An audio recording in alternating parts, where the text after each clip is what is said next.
Good morning. We are live on YouTube this morning and also on the radio. My name's Nat Rich and you're joining I Am Sound this morning. This is the Talkwoods. The Talkwoods are basically awkward talks about things that matter. And this morning we're talking about porn addiction. And I have the wonderful Bill Ranshaw. How are you this morning, Bill? Now, I am wonderful, and thank you. You can see that it is, like I said, I think it's 3 a.m. here in Denver, Colorado. You're seeing my 3 a.m. bed here, I think. Good. I'm so glad. I'm so glad that you're doing this dedication at 3 a.m. over there. And we're here. It's just past 10 on a Monday morning. So thank you for the dedication. I really appreciate it. You're welcome, and I can't believe how you were just rocking it so naturally, being on the air live like this. You do this every day? Is that my Not every day, every other day or so. But I don't know. I think I've just got a live button inside me that just goes ding, and ready and available. When I do videos, it takes probably about 30 takes to do maybe like 2 minutes worth of work on a video. Oh, really? Yeah. Do you know, whenever I do a video on like social media, when I used to do it, not that I have it anymore, but I always just do one take. And I'm straight in, and I just think I have to get it right, because if the pressure is on to get it right, if I plan anything and I have to cut things up and edit, and it's out the window. But this morning, it's just when you go live, it's just like when you meet people in the street. It's just who you are, isn't it? It is. That's absolutely what a great way to talk about that. Absolutely, it is. And so people, oh my God, what do I sound like? Is everything okay? And I'm like, you sound like you. Ironically enough, you sound like you do exactly if I met you in the street for a coffee. It's just now you're aware of everyone that might listen to you between now and the future, and you're like, God. So yes. Oh, that's fantastic. That's fantastic. Well, thank you so much for having me on this show. We've chatted a few times before, and I've loved our interactions, and extremely excited about what you're doing on this show. Thank you. Happy that I could be here to provide my insights, my experience of my story, and the people that I'm helping. It's truly a blessing. So thank you. Thank you so much. There's so many people I've spoken to about this particular show. So what I've done is I've made most of the content throughout September as raw as I can. And what I decided to do was just keep filming, not worried about the viewer content, not get too focused on who's listening and how many, because the conversations I'm having one-on-one, there's so many people privately that are like, oh my God, I really need to watch that, or I'm going to come and listen to that one, or whatever it is, or I'll send it to me afterwards. I won't be able to make it. I'm working. But it's still important, even if just, there's a handful of people there that really do feel that they've got a problem. So I knew that if I, as with all content this month, I didn't want to focus on getting everyone to listen. I just thought if I just focus on the content, I can get that as good as possible. Then I can do the marketing afterwards.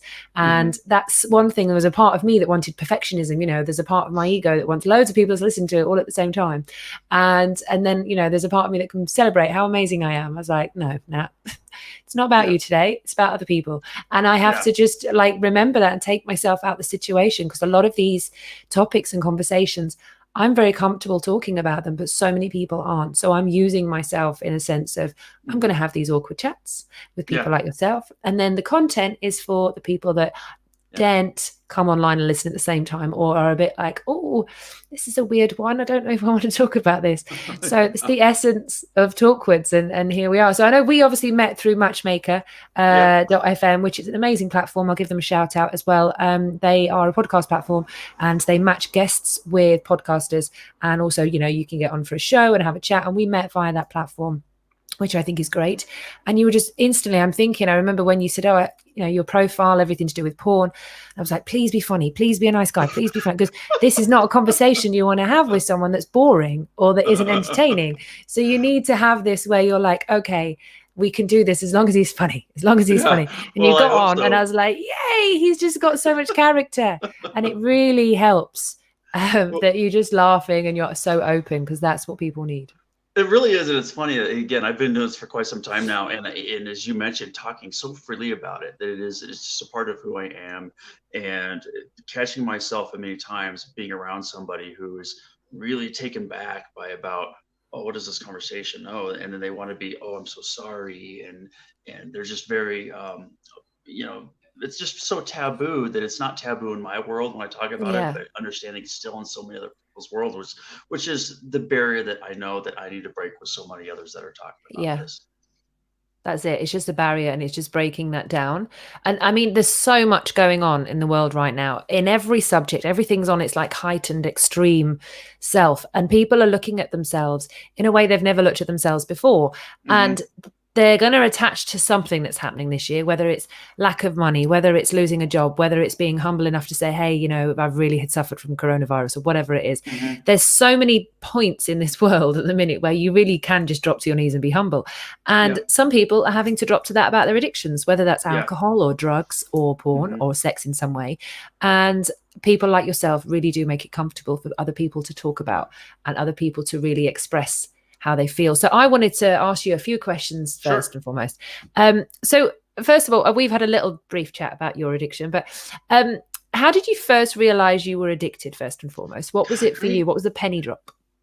The penny drop was actually, it was a friend of mine, and it was probably about 8-9 years ago. Can't believe it's been that long. It hasn't been that long since I stopped, but that's kind of when it kind of first cracked open. I have gone through, you know, growing up, just many like job skipping, unsuccessful relationships, numbness, lack of motivation, fatigue, all these certain things. I've gone to doctors. I've done all the motivational seminars, books, videos, anything you can think of, but can never quite find that level of success or achievement or accomplishment, just, you know, always coming up short, never being happy with any of my jobs. And so it was kind of that state where I think a lot of people run in, and a lot of successful people, but yet they're not happy. They're like, you know, what is my purpose? What is going on? But they never quite make it. And it was a friend of mine who actually suggested many years back was, you know, do you watch a lot of porn? And I said, yeah. Like, hello, of course. Like who's not? This is before Netflix got massive. Yeah. Yeah. And so he says, well, you know, just think about that might be having an issue in your life on your being able to achieve and focus and all these certain things. And I'm like, you're freaking crazy. I don't know if I can cuss on this show, but I said, you're you can do what crazy. you want. It's fine. Okay. Be who you are. It's about being human. Rock it up. So you're fucking crazy. I said it's healthy, you know, before I go out on a date, you know, I'll sit here and I'll maybe fire off around or work my feet, or, you know, before I go to bed. And so, you know, I thought you're just freaking crazy. And so I kind of dismissed that conversation. But yeah, it was maybe close to a year after that where I was just running into a few things in my life. Like I just lost another relationship. I thought, man, I can't figure it out. I have really done everything. And so at that point in time, I considered it. I considered what he said. Like, is it really porn? And I think deep down inside, I knew it. And not only was it porn, it had turned to a life of sex addiction. And it was, I was living back in Arizona at the time, and it was like days full. It's like every day attempting to try to find my next hookup. And then I would do a hookup, and I was never able to orgasm from sex. It was always from masturbation. And so I thought this is just, you know, some stupid wiring that my brain had and just whatever it was. But it was finally after my last relationship in about 2014, at least at that time, that the girl had broke up to me. I had fallen madly in love with her. And mind you, my whole career and whole life before, I was the guy arguing, why would you ever get married? Why would anybody ever want to be together? Where you can have all this fun on your own. I can have as many women as I want on my own. And I never have to have anybody here that I'm trying to get rid of if I don't want them here. And so I thought, what a great life this is. But loneliness had snuck in my late 30s, early 40s. And then I had an amazing relationship with this girl. But about 4 months in, after I really realized I love her, that's where I noticed like pure on erectile dysfunction. And it's called porn induced erectile dysfunction. And I couldn't get it up. I couldn't get sexual arousal. My libido was just through the floor inside of a relationship. Now, outside of a relationship, I could still get arousal and things like that. Wow. But it was in March. It was actually March 21st, 2017, going on 3.5 years ago, where it was kind of a rock bottom at that place. I thought I just broke up with enough of a girl on a date. Relationship had gone bad. And I thought, this is it. It's porn. I started watching a lot of videos. And there's a couple particular that jumped out and saying that these are the problems. And if you want it to reverse, you have to stop porn full out. And it could take anywhere from 3 to 6 months to rewire my brain to be able to increase libido and have sex in the right way. Well, I stopped I shortly noticed some things starting to happen. Um, but it wasn't until a year and a half later. It took way more than the 6 to 9 months they talked about, or 3 to 6 months. It was a year and a half later where I actually had a couple people that were friends of mine that I was kind of hooking up with, where I Mm-hmm. was able to start finally having orgasms from sex. But it was before that where I started noticing clarity and some focus, Mm-hmm. and I was just becoming more engaged with people, that I realized this is working. And so I stayed with the path. Yeah. And then that's when my whole life kind of started to open up. We did talk about, um, inside of that, after stopping porn, I had never had an addictive personality to anything else. Mm-hmm. But it was maybe 7, 8 months after that, I was in a car accident and blew out my shoulder. And for the first time in my life, I found myself addicted to a substance, which was opioids. Right. It had me on a lot of painkillers from these surgeries. And so trying to get off of that was a pain in the ass. But I used the techniques I learned from porn to get off of opioids, but it was also a medical decrease. It's not like porn where you just start weaning off of it. I know a lot of guys try to tease themselves at that. Oh, let me just sneak a peek tonight, weaning myself off it. No, porn, you can cut cold turkey. Yeah. But opioids I came off of. And then maybe 3 months after that, work was really a heavy load. We were doing a lot of things. We had a TV show, a documentary, film that we were working on. And I also had a sales career that I was working on.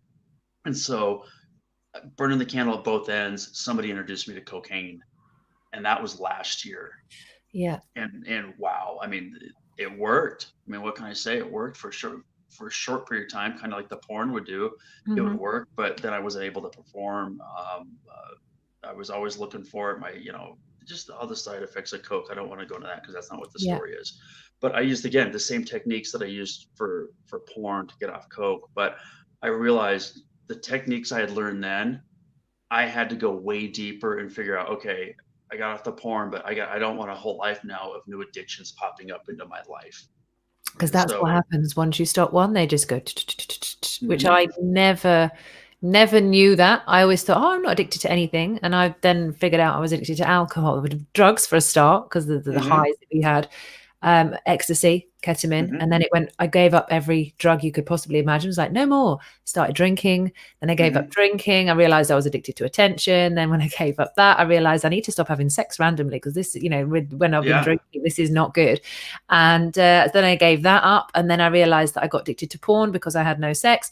And it went on and on and on. The latest thing I figured out I was addicted to before, it was social media, which I came off over a year and a half ago. mhm, And then I realized I even had an addiction to YouTube very recently, to the point mhm, where when COVID happened, I was just zoning out, watching space documentaries and looking at ancient artifacts, thinking I'd rather know about other stuff than the world that's going on right now. I don't, yeah, don't want to get addicted to anything. And then I ended up getting addicted to YouTube. I spent 24 hours in 1 week on YouTube. yeah, And I was like, oh my God, because if you're not healing the actual reason that you're getting addicted behind that, that's the mhm, problem. And that's something that I learned quite quickly with this YouTube addiction. I was like, oh, there's other stuff under there that we have to keep going. And it's that humility taking us down and down mhm, and down and further into our own vulnerableness, which is, mhm, the rawest place to go and the bravest yeah, place, which you've yeah, visited several times. yeah. And it really, vulnerability is what I say is the deepest level at which somebody connect with another human being. Yeah. And that's kind of how my journey began, when my friend did mention this. And then when I came back, sometime later, that's when I reached out. I had a good group of friends, and I'd sent an email out to about 30 of them. And on the surface of the girl that I broken up with, we told everybody it was distance. She was living in San Diego at the time, and I was in Phoenix, Arizona.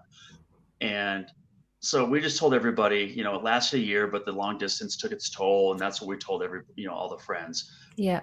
But I shared with them, I said, here's the real reason is I got inside the relationship. I had erectile dysfunction. I had this in a hole. I need to put that on my website, that the email that I wrote. Yeah. But I was rewarded so greatly by the outreach of the people that I sent this email to. Out of 30, Oh, I would say 25 of the guys said, Bill, God, we've known you 10 years, but now I feel like I really know you. And yeah. I've had similar situations in my own life and my own relationships. I'm like, it's like all of a sudden I had this little group of people coming to me immediately just by sharing and being vulnerable about it. Yeah. And so the reward on that, and I know a lot of people don't have that same experience. They maybe share something and then they feel like that they've been belittled after that. Yeah. Uh, but to share in a space of wanting to learn and be vulnerable in a space of learning and connecting as opposed to being vulnerable as a victim, there is Mm. a difference. And so that's where my path went down. And I've always told myself, if I was rewarded by sharing that, imagine if I share this. And so as we are such open books on what we share about in our life, and people are just drawn to that. We've become used to it, but it's a magnet to people. But it will attract negativity, and there's people that see that and either want to jump on board with it or want to destroy it. Yeah. And so taking a stand and knowing what your purpose is around this really wards off all of that and makes it all worthwhile. It does. And you know, one of the things I notice is when you're giving something up in life, you also realize who your friends are very quickly. There's Hmm. no other quicker way than to figure out who your real friends are than when Yeah. you admit you have a problem, because those who either have the problem or who want to support you in the problem will show up. Yep. Those that won't and can't won't. They Yeah. just disappear. And that's a boundary. That's for you to figure out, is the kind of friend, you know, that's there for me all the time the one I want? Yes, of course it is. Is the one that's just done a disappearing Casper act? That's Hmm. not who I really want. So you can really work out your social scene and your Hmm. surrounding of people within that way as well. And that, I found that a painful experience, Hmm. but at the same time enlightening, because there's no Enlightening and other way. liberating. Yeah, because there's no other way I would have got rid of the fluff, basically, shall we say. Hmm. And you're living an illusion if you think that you're totally, you know, supported by every single person around you. That Right. is an illusion, because there's always something where someone's going to drop off. And Hmm. we have to get used to that, because that's just life. And otherwise, we, you know, if something happens and we're like, oh my God, you know, that person's not supporting me, we don't know what they're going through as well. It's Right. not a place for hating that person. It's going, do you know what? Actually, they've got stuff they're going through. They can't handle me right now. And that's okay. So it could be a point of not being a friend with that person for a certain amount of time and just pulling away a Hmm. little bit. Could be where you go back and help them in some way, but you really get to see who you are surrounded by, which is so important. The truth Yep. of your friends Right. is massive. So when you said you reached out to your friends, did many of them say that they have the same issue, or that they've experienced the same issue, or what was the That they, situation? it sure was that they watched a lot of porn in their younger life, and that they watch it in relationships, and that their wives don't know about it. And so it really kind of took a turn of opening up my eyes up to the point where if I see men in real life, the challenges they're having, my first question immediately is, "Are you watching porn?" And not Yeah. really. It's more so, "How much are you watching?" Yeah, no, are And you? Of course you are. It's and free, that but was how much? and my story around that was I go back to because I toss and turn for a long time about if I was really an addict because the day I decided that it wasn't serving my future or never would, I was able to stop. Yeah. But I also go back realizing all the self help, everything that I had done beforehand that led up to that moment. If I had tried to Yeah. stop 10 years earlier without trying to do all the other work, I don't think I would have. And so a lot of Yeah. guys that I work with, it's severe to the point where they're coming home from work, and especially now with COVID and the isolation, and they're watching 3, 4, 5, 6, 7 hours of porn over and over and over and. I don't want to say hand over fist, but it's it's end Yes, over end you over do. Yes, end. you do. This is why I said you needed to come on. It's the humor that you bring with you. I love uh, innuendos are brilliant. but in my instance, in the real fact of if and I did a show for entrepreneurs a couple weeks ago, really talking about this as well. Is it's also casual porn use. A lot of guys, yeah, I'm not sitting fucking 8 hours a day watching porn, so that's not me, and that wasn't me either.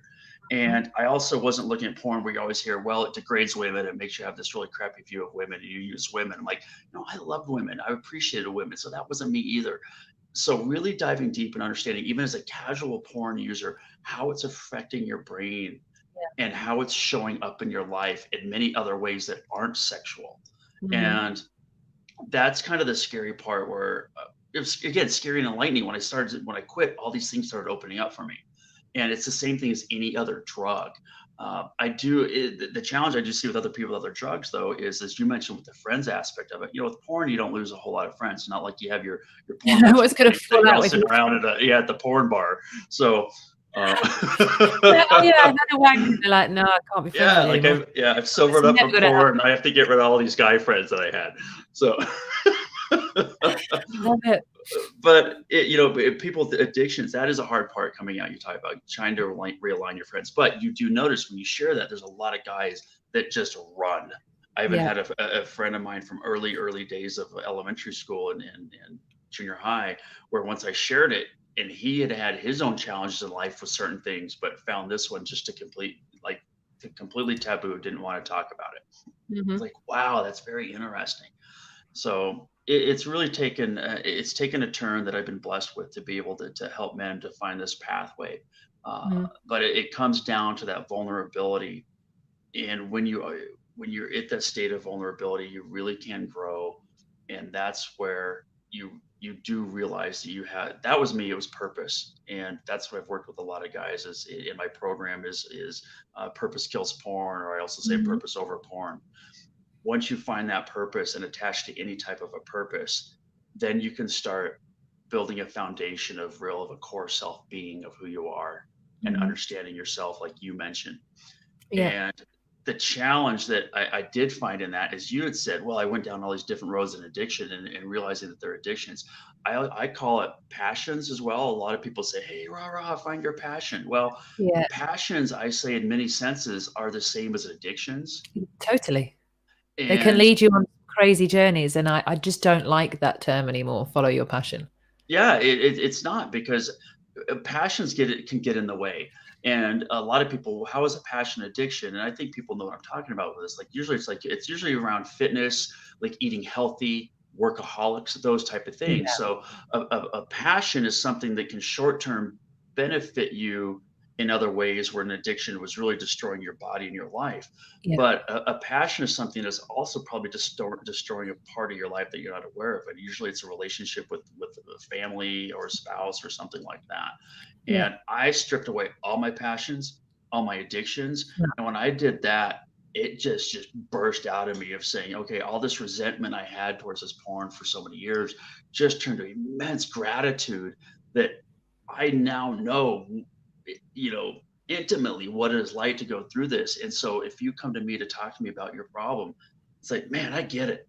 I get it. Talk to me. You tell me. I don't care. You can tell me how with the deepest, darkest, creepiest, freakiest, shittiest, disgusting stuff that you're watching in porn, and I get it. Yeah. No, and it's holding that space for someone to be able to say, "Oh my God, this is how disgusting I think I am right now," and just not saying anything, Yeah. no judgment. Say, Yeah. "Okay." And they're expecting a response. And I feel I always kind of get put in the kind of big sister category with guys, or like the friend that can hear anything. And some of the stuff they say, I wish I could tell my girlfriend this, or I wish I Yeah. could tell someone, because but personally as a woman, I had to go through a lot of forgiveness for men in many ways. And I had to because I Mm. went through a lot of trauma. And a lot of women go through trauma that they haven't necessarily learned how to process in full. And it's a never ending journey. It's not something Wow. that just happens. But unfortunately, I went through rape, and I went through an experience that I had that was consistently being asked for sex, and when I would say no, it was be getting pushed on me, and Mhm. my boundaries were very low, and I wasn't able to say no, and I was really struggling. But at the time, I thought that was normal sex. I just thought you had to have sex and you had to give it to your partner. And Yeah. I went through this repeatedly, which was partly my fault and which I had to take ownership for, and Mhm. also not understanding and not really being able to speak to anyone about it at the time. It was hard for me then to come to terms with it. So I decided to take myself on this man's journey, I called it. And I was thinking, if I learn as much as I can about men, maybe there's something in there. Maybe I'll be able to understand why that happened. I read books like King, Warrior, Magician, Lover. I read The Way of the Superior Man. I looked at other books related to the psyche of men and in comparison to women. I was Mhm. trying my hardest to figure out what it was that put me in those situations. And I kept coming back to the point as we were, broken teacups trying to make a china tea set. Right. It was like we Yeah. were both broken and we Yeah. both had issues, and I didn't have boundaries. He didn't have the respect. Neither of us had the tools that we needed because we were never given them and we never got taught Right. them. So Right. how can I blame someone, although it was disgusting and although it was painful and it put me through so much trauma? How Mhm. can I still have blame and hate for someone that essentially didn't get taught what he needed to get taught, because there's millions of them on the planet. And Yep. for me to go there, it was so hard for me to actually say, do you know what? I reached out to him, and I tried to talk to him, and he wasn't really in that talkative, responsive place, which was also hard, because I'm thinking, yeah, I'm going to get to talk to this person. I'm going to get to have a chat and be like, yay, perfect. We can solve this. And it was like, no, you can't. Sorry, he doesn't want to earn your bullshit. I'm like, oh, this is difficult. Wasn't expecting this. And then I had that whole rejection of forgiveness and everything. It was so tough. But if I look back, constantly, this guy was addicted to porn. Constantly, he was addicted to sex in every way, shape, and form. His life revolved around that in such a way there was no escape. Me turning up years later saying, hey, I think I've found the problem. That's also like, you don't want a woman to tell you that they found out what your problem is. It's like guys are like, no. So I didn't have any of the tools to be able to handle it either. So I had to process all of that. So I would ask other friends, male friends that I had, and I would tell them about my situation, and I would find my healing talking to other guys. And I became really super sensitive to what they needed, and they just needed sometimes just to say what their dirtiest, darkest secrets were. Once they'd said it, they didn't feel that bad anymore. But without that little, like saying it, they were like, oh my God, I'm the worst person in the world. And to be that crack of shame to open that up, it really is amazing. And it's interesting that you really will find strangers want to talk about it. See, I'm going to sneeze just a second. Maybe not. Oh, it was one of those. It didn't happen. I hate that. So, but you will find, so I do get a lot of guys that will reach out to me privately, because I'm in a lot of chat groups where I'm talking and giving, a little bit of advice here and there, but then I just get flooded with the messages in my inbox, and I'm like, join another page where we can kind of talk about this. But they just want to divulge their whole stories, like, holy shit, this guy gets it. And it went to the point of, again, really understanding how deep and dark it can get into people's veins. It takes such a hold on you. For me, the porn watching that I experienced never snowballed to being greater to where you find these real weird rabbit holes of shit that goes on in the world. For me, I was kind of down the whole the fetish of it. It was really just like lesbian porn, and that's as bad as I got. Maybe some group freaky shit like that, but it manifested. That was probably one of my questions. What were you watching? Yeah. And so again, but I hear guys tell me, there's stuff with just, animals, other people. The kind of stuff that you go down and just the violence of it around rape porn and all those. And if you, and on Pornhub, there's so many different categories of stuff that you find. But for me, it manifested as the sex addiction, to where, and I wasn't even doing it was just, I just needed more of it.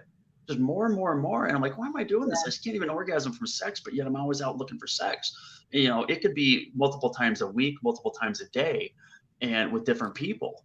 And, thank my lucky stars, after all those years, that it never contracted any STD or anything. So thank my lucky stars on that.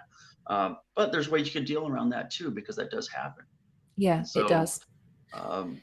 It's just, it's changed my life completely. That's all I can say.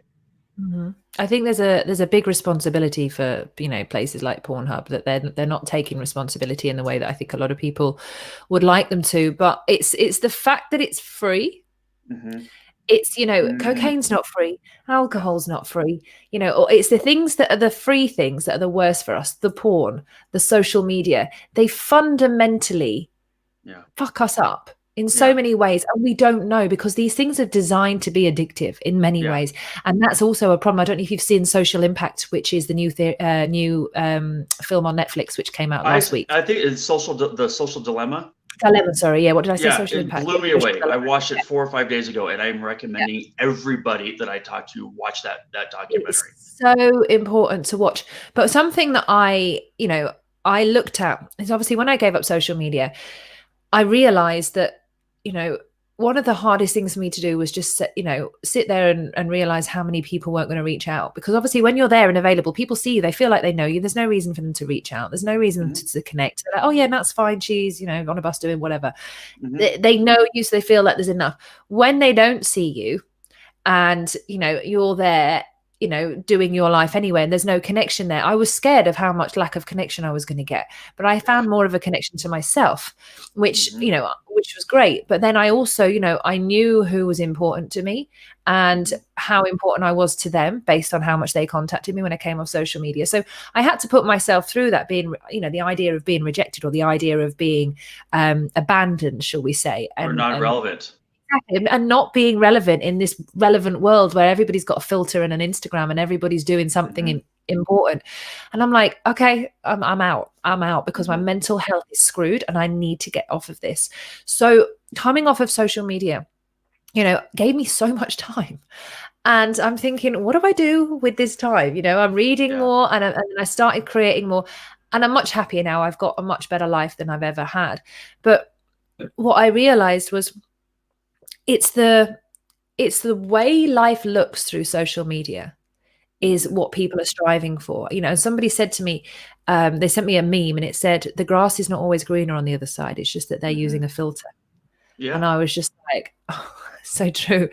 And I think that about, it's the way we see life through social media that we're aspiring our own life to be, and we're not happy when it's not quite there. Right. But it's the same with porn. And it's the way and what you see on porn. You think, well, my sex life's not like that, and I need to find a person that can, fuck me like that, or I want a guy that can do that, or I need that experience with a girl. And I've never had a lesbian experience, but if I watch enough lesbian porn, I'm sure that I would somehow be looking for one.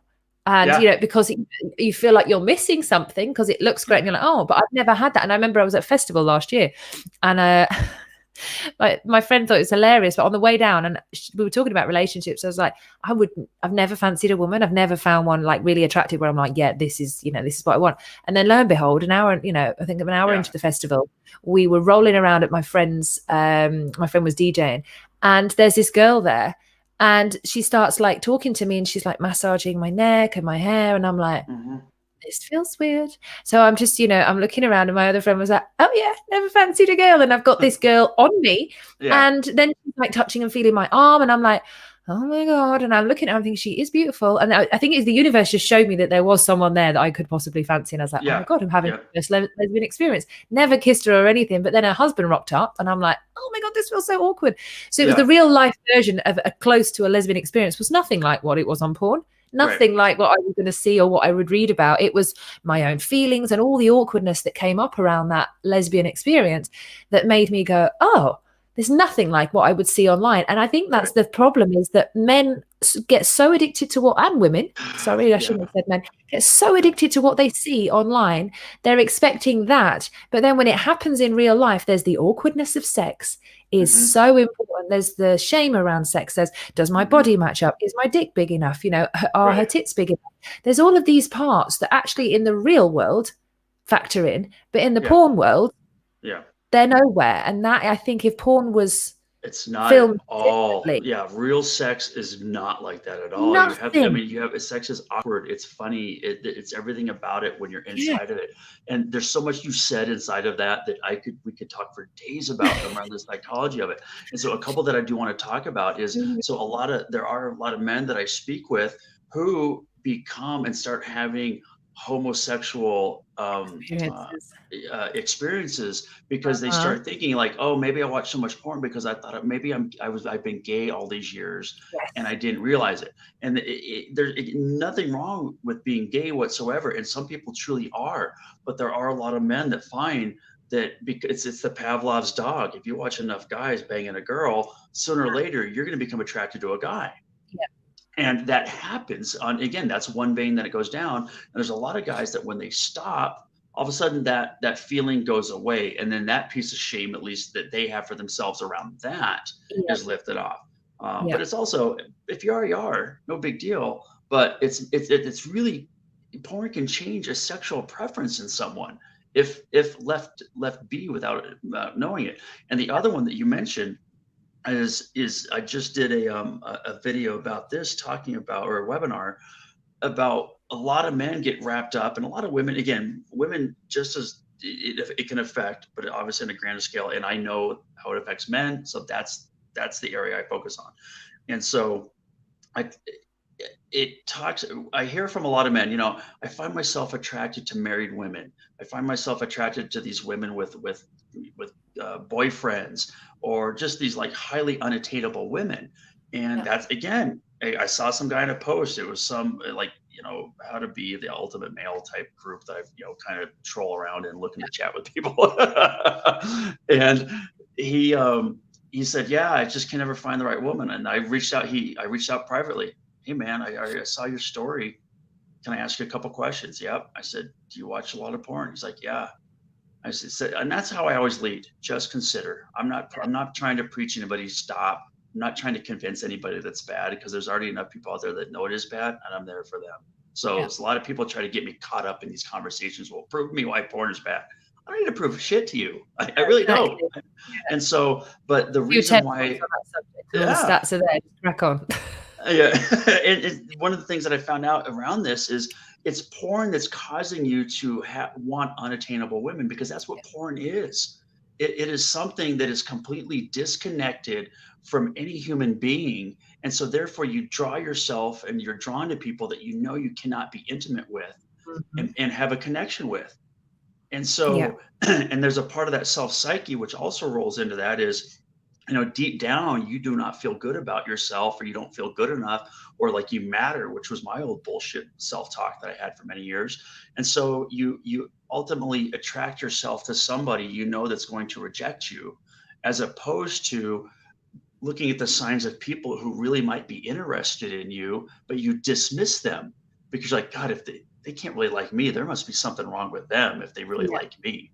And so Mhm. that's a whole world of psyche that it goes down with. And it doesn't happen overnight to unravel all this. It doesn't. And so many people that, I get chatting with them, and they'll say, like, do you charge? I said, yeah, I charge with help on this. You don't do it Yeah. for free? Well, no, I don't do this for free. And because it doesn't happen overnight. So many people are Yeah. looking for an answer in a meme, or an Instagram post, or a, hey, I Yeah. hit my 90 days or whatever it is of NoFap. And it's like, Yeah. you have to put in the work It's a to lot of overcome work. this. Mm-hmm. It is a hell of a lot of work, and it requires, and this is obviously, I think I explained to you what I do before.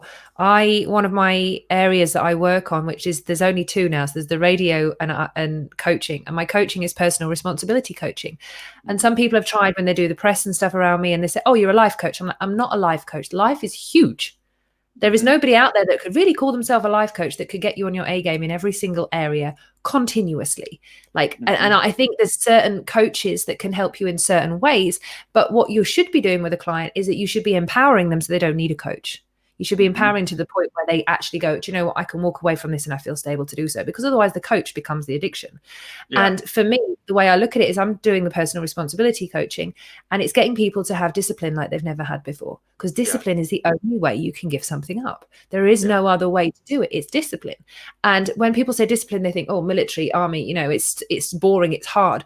What I've learned and what I've discovered about myself and what has actually happened in my life because I've got discipline is the most epic shit that's ever happened to me. Yeah. But no one ever taught me that. I was like, disciplined, boring. I had military parents. And my dad was the Master of Arms in the Navy. My mum was, well up high in the army.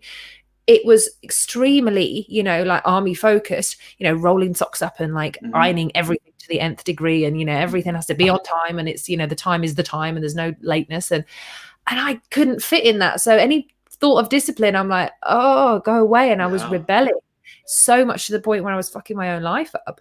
And then when I'm like, actually, I'm going to make discipline fun, and I do it with, I've got my thing here. I've got my like weekly planner, that I have. And I don't know if you could, oh, it's weird because it's on a green screen. Oh, this is weird. Yeah, that is really cool. This is pretty weird, but you do it. And that's anyway. I'm like, holy crap, did I microdose today? I know, right? I'm like, this is weird. But no, so this is my my schedule for the week, and it's all color coded, and I've got everything that I need in a way to make my structure fun. But my structure is not every day you must do this. It's actually on these days I'm doing this. On the other days I can do what I want. And I feel really good about it because it gives me time and it gives me freedom. But you have to approach discipline in a new way when you're trying to give something up, and not think about it like you're at school again. And that it's, because this thing that when you give something up, what you're doing is you're making room for all the bullshit you've ignored to go, hi, here. And people are like, oh yeah, I can give anything up. You're like, okay, cool, give anything up then, it's fine. But that's the reason that they can't, is because they don't like what they've pushed past it. They don't like Yeah. what's behind that. And 2020, I keep saying this, is, when everybody sweeps everything under the carpet, it's like, I call it the great rug. Everybody, Yeah. now is seeing, it's like the rug, off of Aladdin, that has a Yeah. mind of its own. This rug's Yeah. just gone, can't be arsed, I'm going to go for a walk, and just moved away, or like flopped itself, and everything else that we've been hiding has Everything just is fallen. out. Whether it's political, geopolitical, whether it's about sustainability, whether it's about your own bullshit, it's about your relationship, cheating, lying, drinking, smoking, whatever it is you've been doing, your bullshit is coming up in 2020. And now is the time to deal with it. But it's like, I look at myself and I'm thinking, I'm so glad I worked on myself before the world was Yes. as, because Holy now shit, I'm like, Nat, you were so right on that. terrible. I laid in bed and was just like, oh my God, my life's a mess. But the world wasn't going to shit. Now the world is going to shit, it looks like, and you've got your problems. So it is Yeah. even harder, and it is even tougher, and it is, but that does not make it impossible. Some of the people Right. I know this year have, it's been a real eye-opener, because there's people I know that I never thought would make it, in all honesty, that have got, actually, like, this was the kick up the ass that I needed and no more. Yeah. And then there's other people that were succeeding that this year have just dropped off the wayside, and then have just fallen to pieces. And Yeah. it's, you need this level of kind of belief, just a shred, to know that you can make it. But it is a tough time, and it's totally normal to feel overwhelmed about this, as well as what's going on in Yeah, 2020. overwhelmed is this main thing, and I will be the first to one to admit that it is not perfect every day, and we all go through the struggles. There's some days where I'm like, what the fuck am I doing? Like, nobody wants to hear this shit. Nobody cares.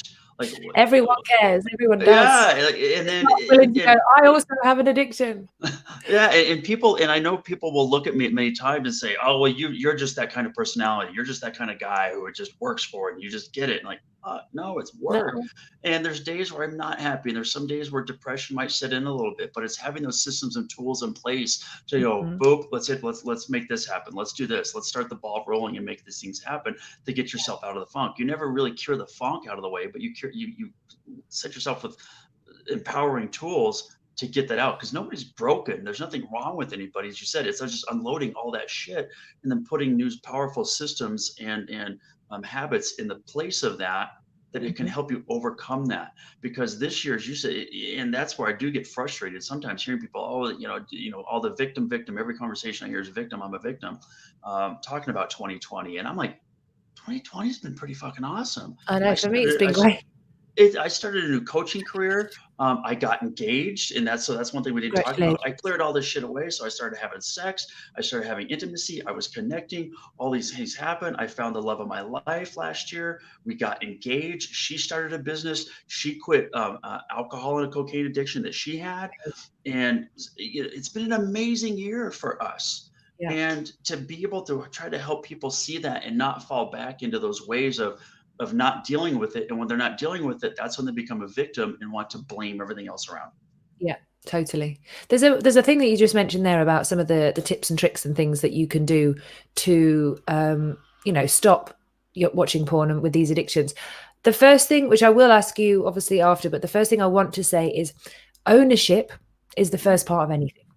Yeah. The first part of any addiction or anything that you have out there. If you can own that you have a problem, you can solve that problem. If you pretend that problem's not yours or it's for other people, you have got no chance in hell or heaven to change your life. If you can own it, even if it's just to one person, or you reach out to us or whoever, even a stranger on the bus, and you say, today's the day I'm going to take responsibility for my problem because I know it exists. That's the biggest power. Beyond that point, what do you think the first 2 or 3 things could be that somebody with a porn addiction of any age, any gender, could do to take the necessary steps in the right direction? Well, you just hit on number one and number two. Number one, which is absolutely own it and just be open to it. Like I said, my phrase is just consider it. Just consider it, because that's how it started with me. It still took close to another year after that, but that was his voice in my head every time I was watching porn and then realizing I'm succeeding or I'm not motivated, I'm unhappy. I'm like, could it be the porn? How could it really be the porn? So I started researching it. I took ownership of it. And the next, I tell people, is just reach out. Like you just said, so number two is reach out to somebody. and tell them. Now, a lot of people are scared to shit to say that to somebody. And so I will say either tell your best friend, because then you're going to find out if they really are your best friend. Otherwise, reach out to me or find some communities online, NoFap, No PMO, Seemen Retention, whatever all these groups are that are out there that kind of do this. I'm going to write these down just as you're yeah, actually, absolutely. if you can, let me just see if we can do it on here. Can you actually write in here? So this is the new system. So can you actually write in here as well at the same time? Well, since I had to do it on my phone, I'm not able to, and I don't want to touch the phone and do any of this. No, but I'll put them in the comments afterwards. Yep, NoFap, NoFap. And that basically is a term for no masturbation. And the word comes from actually the sound that masturbation makes when you're doing it. It's fapping. So that's the term that a lot of people use. Yeah. And a lot of people use that on YouTube also, as opposed to using the word porn. And so the other term is called no PMO, which is no porn, masturbation, and orgasm. Yeah. And so that's one area that a lot of people practice. And the other is semen retention, which there's a whole religion almost around that, of like not orgasming at all, even inside of a relationship or through sex or anything like that. Is that like a tantric thing? Yeah, it is. There's a lot of people talking about it in a non-tantric way, but they're using it for male empowerment of saying that they call it your seed, and your orgasm is an internal energy that you're releasing. Yeah. I more follow the path of no PMO, of porn, masturbation, orgasm. Yeah. In coaching, there are extreme circumstances where I'll say, hey, it's okay to try to masturbate. I don't want to say that and everybody say, okay, I'm off the hook, I'm gonna go masturbate. Yeah. But if you're gonna do it, make sure it's you're thinking about your significant other, or maybe you're with your significant other, or somebody that you even know in real life that maybe you have a crush on, but do not do it watching porn, because that's what's going to fuck you up. I'll tell you something you just mentioned that I'm glad that you did. So something that I struggled with for a very long time is I find it very difficult to get turned on by guys, and because there's so much mind stuff there, I'm quite a mental person, self-proclaimed, and I very rarely would get turned on by the person that I was sleeping with, in the sense of I would have to take myself somewhere else in my mind in order for me to be turned on, and then I would roll it out with them. And but I would never tell them in a million years that it wasn't them that I found attractive. There's only been a very small handful of guys where they've actually been the ones for me to actually really get aroused by. So I would go off on these fantasy journeys in my mind. And there was a fantasy that I used continuously, if I was masturbating or if it was porn or whatever, that it would always be the same fantasy, and I was hooked on this same fantasy, and it was the only way I could actually get, to an orgasm. And I felt stuck. I felt so stuck, and I didn't feel liberated in any way, shape, or form. I didn't feel healthy. I didn't feel clean. I didn't feel like I wanted to tell anyone. The fact that I'm actually saying it here on my own radio station now, it blows my mind. But obviously, this is the Talkwoods, and I'm sharing my shit. Yeah. And the whole point is, like, we talk about it, they talk about it. Yeah. But it's, it's something that stuck with me for so long, and I just kept it as my tiny little secret. No one ever knew. And it was, it's so small a secret that it was insignificant. What was actually happening, it was that tiny little secret was the seed of separation of every relationship that I had. Yeah, it was the seed of my separation, and the intimacy that I had with other men really, it was more porn-like. I was more kind of like, as long as they have an amazing time, it's okay. I'll just put my, I don't want to tell them that I've never come through a normal, through normal penetration. I don't have to go into that there might be something wrong with my body, blah, blah, blah, blah, blah. So I'd separate myself, and I would become this, porn star for the whatever, however duration it was going to be, separate myself, make sure they had a good time, felt sexy and empowered and turned on because I turned them on so much. But it wasn't intimate enough for me to turn myself on, for them to turn me on, should I say, because I wasn't prepared to be vulnerable. And I wasn't prepared to go into that vulnerableness and be like, oh. And I remember one guy that I, bless him, I slept with him last year, and he spotted this a mile off. And I'd said to him, I was saying to him, maybe we should have something open, because I'm not really sure. And I was thinking about open relationships, not that I'd ever had one, but I was reading about them, and maybe it should be something open. And he was just like, why? And I'm like, well, is that not what you want? And he's like, no. I was just like, oh, why? And he's just like, I want you. And I was just like, yeah, but like, you'll probably find, and I'm in my head, I'm thinking he's going to find other people. There was no way I thought he wanted all of me and only me. And I was just like, oh, so when he said to me, just because you think that you can't, you're not lovable enough, I'm not going to accept that. And he called me out on my bullshit. Yes. And then I was looking this way and I just turned around. I always like cry when I think about it. I turn around, I'm like, oh my God, I'm fucked. Yeah. It's like, oh no, there's something, he actually wants me. It's me that's causing the separation. It's me that's running it. It's me that's going in the other direction. So we had a connection for a short period of time. And through that, it was all when it was about the sex. My voice is going now because I've got cold. Not COVID. That's right. You're a little choked up on your story too. I love it. Exactly. And it's like, oh, and he basically, he was so kind to me in the bedroom, and he made me orgasm one day, and he literally after it, and I was totally with him in the moment when it happened. I wasn't anywhere else, and I'd not needed to go anywhere else. I'd not checked out, took my passport and fucked off somewhere else. I was in the moment, in the bedroom with him, in there. And as soon as I finished orgasming, he just looked at me, and I'm just laid there, and I'm like, I started crying. I was like, oh my God. And I was bawling my eyes out because the experience was so present and beautiful. I'd finally come with a guy. It was just me and him, nowhere else. And I was just so grateful at that moment. He was like, you okay? And I'm like, yeah, I'm just so grateful. This is amazing. And I just was like, oh my God. At the same time thinking, I can't believe I'm bawling my eyes out. It was so vulnerable, but it was one of the best moments.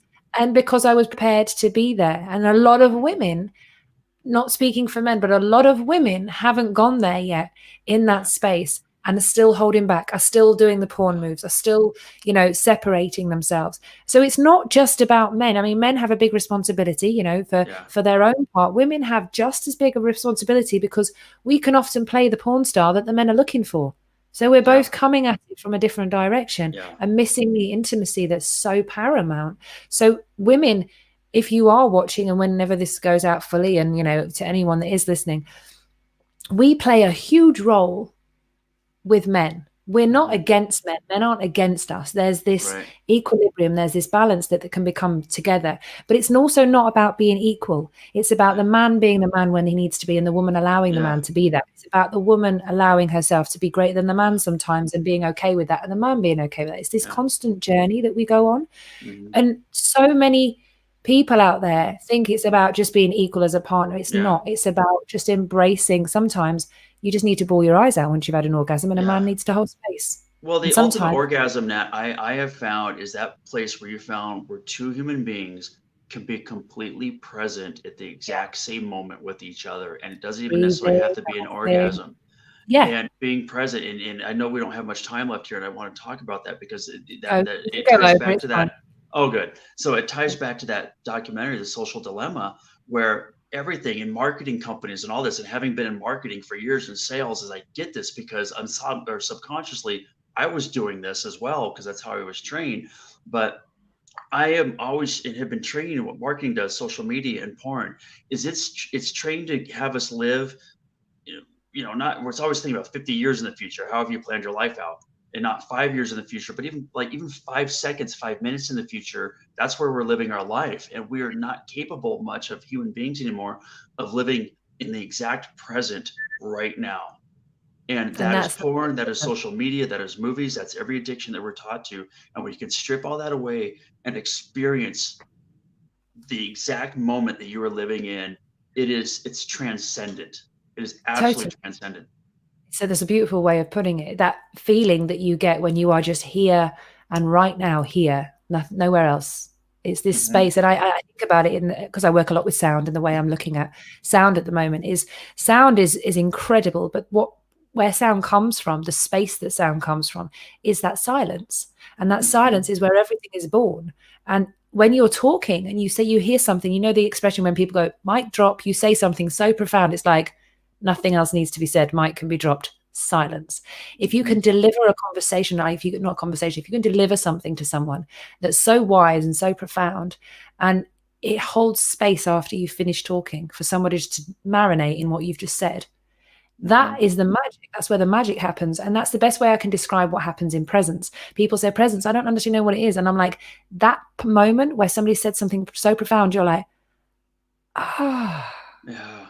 that is presence. And you can create that with a partner because you are so connected. You're so giving each other all that you need. It's not this an exchange and it's like hard and it's difficult and you're trying to outdo each other. You're just appreciating each other. If you can do that before you get into the bedroom, Yeah. that's beautiful, because when you get into the bedroom, then it's a dance. And I had a very Yeah. recent experience, something very quite similar to that. And I'll be honest, and I'm not saying who with, but basically, I was with them the other day, and I felt a lot of pressure. And then I said, I've got pressure. It's not pressure from you sexually. It's pressure from me. I'm feeling it. And he's like, where are you feeling it? So I worked through where I was feeling it. He said, let's try something that's going to make you, I think it's going to help you, basically. And he did something with me called RDBSM. So basically, you go through these letters and each one stands for something. And it helps you bring yourself back into yourself, into your body, and connect with your partner on a deeper level. So R stands for relationships. So I expressed what my relationships was about. So I said, I haven't had one for 12 years. I am highly available, like there's nothing else there. He was the same. Right. So we figured out the relationship for us both, in the sense of not that we're in one, but this is where we stand on relationships. Super simple, but takes away a layer of the awkwardness. The next one is desire. What do you desire in that moment with that partner? So I desire to connect to you deeply. I desire to touch you. I desire to have sex with you. You express your true desires with that person, again, equally. You then go into B, which is boundaries. And basically, that's like, my boundary was, I might not want to have penetrative sex. I might not want to have anal, whatever. I might, his might have been, I forgot what his was, but for the sake of the moment, it's like, I want to use a condom. Whatever it is, you've got boundaries and you're setting this safe space.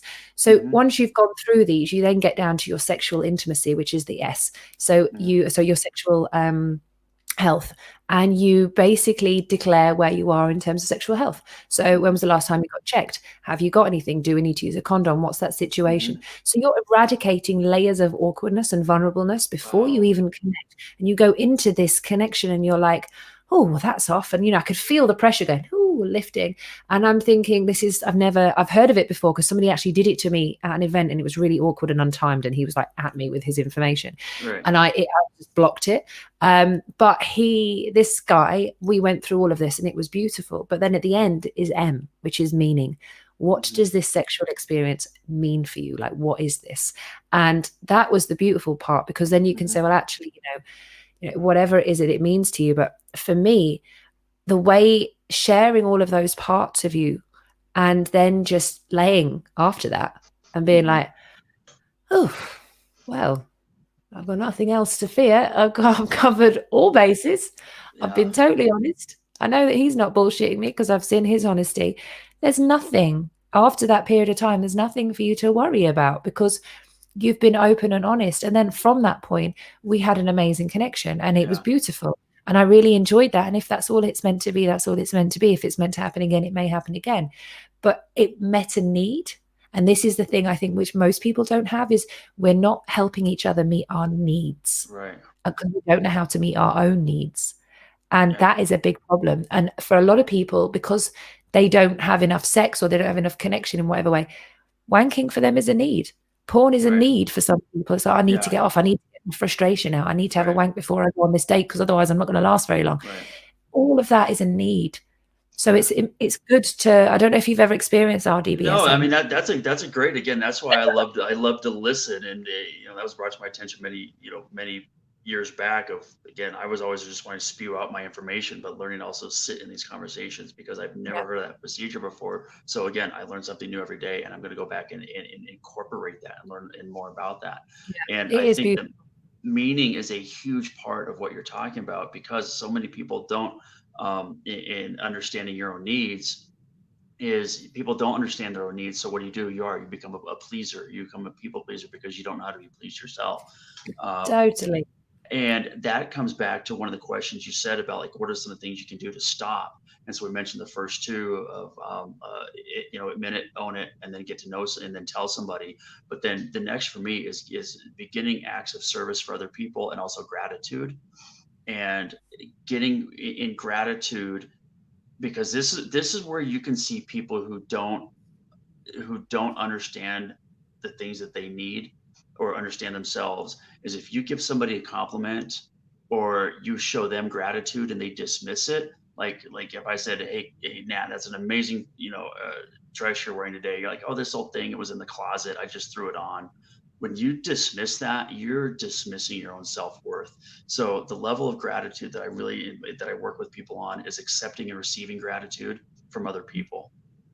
And it's the same thing if somebody tries to give you a gift at Christmas or on your birthday and you told them, fuck off, take that home, I don't want it.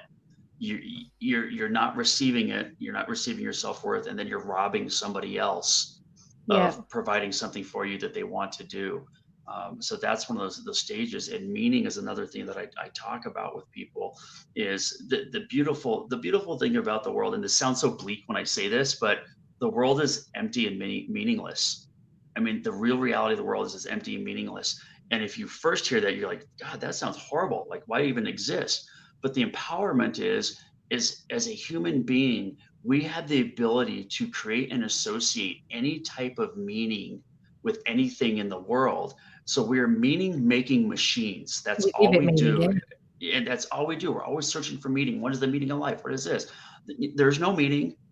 The only purpose is that we understand how we feel. So we associate whatever type of meaning proactively, deliberately associate a meaning to something that's going to make us feel powerful and empowered. Yeah. And that's all you can do. An analogy that I use on that is it's like an ocean and a cliff. You have two of these powerful things together. But if they took on human traits, you could have this cliff with this ocean just beating up on it all day long. And it's like this, I can't get away from this. This ocean is just finding me. These waves are just beating on me. I can't take it anymore. It hates me. I'm worthless. And the wave is like, I'm this mighty wave, all this water, I'm going to be, this cliff is worthless. It's nothing. So they've associated meaning, and people do that in their own life. In reality, you could just flip that around, and the cliff could say, I'm a mighty cliff. I'm holding back this wave. This wave is weak. It can't take me down. I'm saving all the people behind me. I'm a stand for all these people. Associate the meaning. And then the wave could turn around and say, God, I can't get past it all day long. I try to overcome this obstacle. I can't do it. So you have empowering meanings and disempowering meanings. But regardless, it's a fucking wave and it's a cliff. They're just doing what they do. I love that. That's so beautiful. I really do like that. Is that you've given it meaning. And in whatever way, I think the allowing to give yourself meaning as well. We want meaning from other people. Lots of us are looking for meaning from other people. That's why Instagram's so fucking popular. Sorry for swearing again. I do get a little bit ranty swearing. But if I found a way to give myself meaning, and that changed my life dramatically. But I had to get rid of all the bullshit that stood in the way in order for me to be able to do that. And it was a hard journey. It's 12 years in. I've been, on my own, figuring out my stuff, going to different places, looking at everything. I question everything. And I wanted to make a point, which I'm writing about at the moment. I'm writing an article to put on Medium, but it's this term at the moment with conspiracy theorists. It's so people, whether you're thinking something or you're looking at something or you're thinking of the alternative truth, everyone at the moment is being branded a conspiracy theorist. And there's this kind of like separation between everyone. And it's like, oh, you're into conspiracies. I want to call myself a questionist. I question fucking everything because everything needs questioning. I'm not a conspiracy theorist because I like looking at alternative truths. I'm not running around conspiring to do bad against someone, which is actually a conspiracy. And I'm just looking at what's going on in the world and going, something doesn't quite make sense. Now, something might be a little bit off here. What? And I look at it and I've given, and people say, oh, you can find meaning in anything. You can find the meaning of a conspiracy theory. You can make this up. And if you're in that space, anything can happen. I want anything to happen. I want to live. I want to live this expansive, inspirational life where anything is fucking possible. And I believe that we need to be questionists. We need to question everything and we need to be willing to look at everything. And that's the very start of your journey. You started to question porn. You're like, hold on a minute. This is a normal thing. I wank before I go out. But that was the thing, is it's so normal. It's like, how could this be bad? Everybody's doing it. Everybody's doing it. Somebody said, oh, there's a conspiracy theory about how bad porn is and it makes you erectile dysfunction and and you'd be like, shut up. You're fucking crazy. You're conspiring against me masturbating. Go away. Like, I'm not listening to you. And then all of a sudden you're like, this is so you've seeds planted. You're now thinking. Mhm. Consider it. It takes literally consideration for whatever it is you're doing is profound. And that's the meaning, whatever meaning you give to that consideration. Yeah. And it's magic when you are able to open up your mind and consider things. And Yeah. I feel like it's such a beautiful, I mean, you coming on and expressing who you are, all the things that you've gone through. And that's beautiful. That's an experience. But if I didn't have a question about the talkwards and what it was I was going to do and where I was going to be, I wouldn't have found you. And we Mhm. wouldn't have been able to help anybody else that this is going to go Right. out to and help. Yeah. So it leads to something always. Yeah. We just have to be willing to question things, even if other people aren't questioning at the same Yeah. time. That's a great point, Natty, because you said you question to the point where you found your own meaning. Yeah. And that I mean, that really is powerful. Going back to the fact that there is no meaning. So find something. So it doesn't mean it's wrong to have a meaning. In fact, that really is the purpose, is to associate a meaning to yourself. That, I mean, that's revolutionary. That it just really empowers you and able to create change amongst others. Yeah. And then it comes back to you. But again, there's no right or wrong. I mean, there's no right. I mean, maybe it wasn't porn that it caused all this to me. I'm associating meaning to that. But when I considered it and I looked at it, it became empowering around that. So yes, I went down that path. There is no right or wrong in anything that we do. It's just that is it things that we're doing that allowing us to live the most, loving, empowering, gratitude, thoughtful life that we can towards others and help others. Yeah. That's all it is, because we know how we feel around it. And that's really the only thing. We can choose And to live when shitty you say you or know how easy. you feel, knowing how you feel, I never used to know how I felt because I was blocking my feelings with the addictions.